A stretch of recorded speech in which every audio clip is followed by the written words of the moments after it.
Maksudnya daripada sekarang, walaupun ada penolakan di segi pendaftaran, kami pun ada perancangan kedua, ketiga, yang bermakna kami memang berbincang dengan pihak-pihak lain.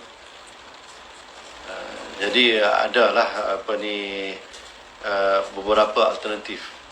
Tetapi masih lagi yang terbaik pada pandangan kami ialah kalau Parti Pejuang Tanah Air ini dapat didaftarkan secara sah. Seperti mana kita semua tahu, bila satu pertubuhan itu didaftar secara sah, maka dia ni tertakluk di bawah undang-undang, undang-undang ROS.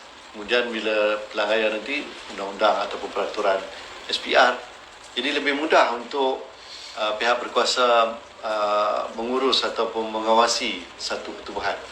Bebas ni maklum sajalah, bebas kan.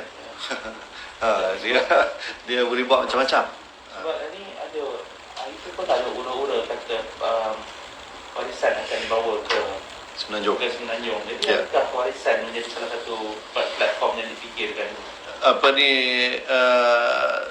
Walaupun saya tidak menolak kemungkinan itu, tetapi ianya bukanlah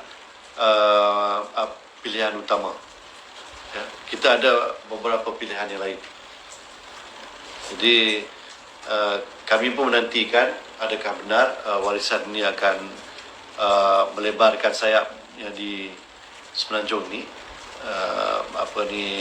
Setakat ni tak nampak lagi lah.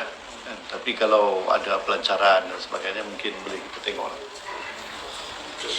Ini Datuk Farul Aziz ni orang cakap bukan, saya tak tahu istilah melamar atau memplawa, okey, untuk menyertai amanah bagi pejuang sendiri, apakah menyertai amanah? Okey. So bagaimana? Jadi yang itu kita pun belum fikirkan lagi lah. Seperti mana yang kita semua ingat, PRU 14 itu kami semua bertanding di bawah lambang Parti Keadilan Rakyat. Jadi mungkin itu satu kaedah, iaitu calon-calon daripada pejuang ini bertanding menggunakan lambang daripada parti lain. Tapi perlu ada persetujuan lah dengan tuan punya parti tu. Dan satu lagi yang biasa dibuat, ketua parti, iaitu presiden parti lah biasanya, yang akan menandatangani watikah calon. Sebelum itu boleh berlaku, rundingan kursi pun kena buat. Jadi kita pun belum sampai tahap tu lagi.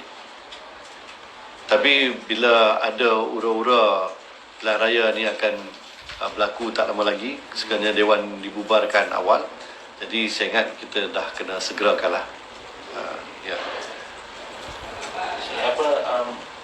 UMNO mendesak supaya diadakan PRU dalam tempoh pertama 2021 ni. Tapi ada pihak menganggap sekarang bukan masa yang sesuai untuk mengadakan PRU. Dan pilihan terbaik adalah PM sendiri, Persemuli sendiri meletakkan jawatan dan sudah pada Kejaksaan Agung untuk menentukan siapa yang patut berada di situ. Boleh komen sikit dengan itu? Yang pertamanya, saya juga setuju bahawa desakan untuk diadakan PRU segera ni satu desakan yang sangat tidak bertanggungjawab. Kita sudah lihat apa yang berlaku selepas Pilihan Raya Negeri Sabah. Walaupun ada SOP, tetapi kluster politik lah sebenarnya. Orang politik lah yang sebenarnya yang menyebabkan peningkatan jumlah pesakit COVID yang positif selepas PRN Sabah. Seluruh negara, bukan hanya di Sabah saja, tapi dia merebak satu negara. Bayangkan apa akan berlaku sekiranya kita buat PRU. Ya, saya akui bahawa ada negara-negara lain yang buat PRU. Dia ada SOP dia dan dia boleh mengawal keadaan tu. Tapi di Malaysia ni bukanlah nak kata orang kita tak patuh kan, tapi kadang-kadang orang politik jugalah yang salah kan. Nak kempen, jadi dia rasa nak kempen ni dia kena bersyarah kan, dia kena jumpa orang, dia kena bersalaman macam-macam lagi. Jadi dia yang jadi punca masalah. Itu yang pertama. Yang keduanya, kami juga lihat bahawa kerajaan Perikatan Nasional yang ada pada hari ini gagal dalam menguruskan negara ini dalam keadaan kita menghadapi krisis pandemik COVID-19 dan juga gagal untuk menjamin pertumbuhan ekonomi yang dapat meneruskan pendapatan rakyat kita. Jadi itu pun dalam keadaan belanjawan 2021 diluluskan 322 bilion kah? Satu jumlah terbesar dalam sejarah kita yang digelar bajet COVID katanya. Tetapi kita tengok setiap hari jumlah yang positif COVID semakin meningkat. Jadi macam mana boleh naik lagi? Jadi kalau tidak kerajaan ini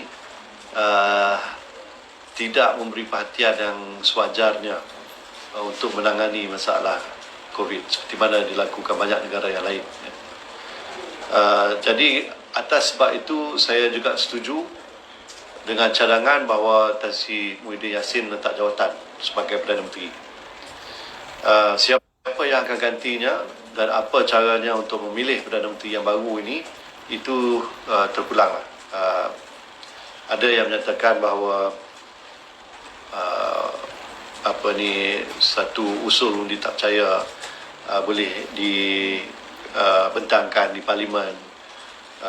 Kemudian dan kami rasakan bahawa Tan Sri Muhyiddin akan kalah dalam usul itu.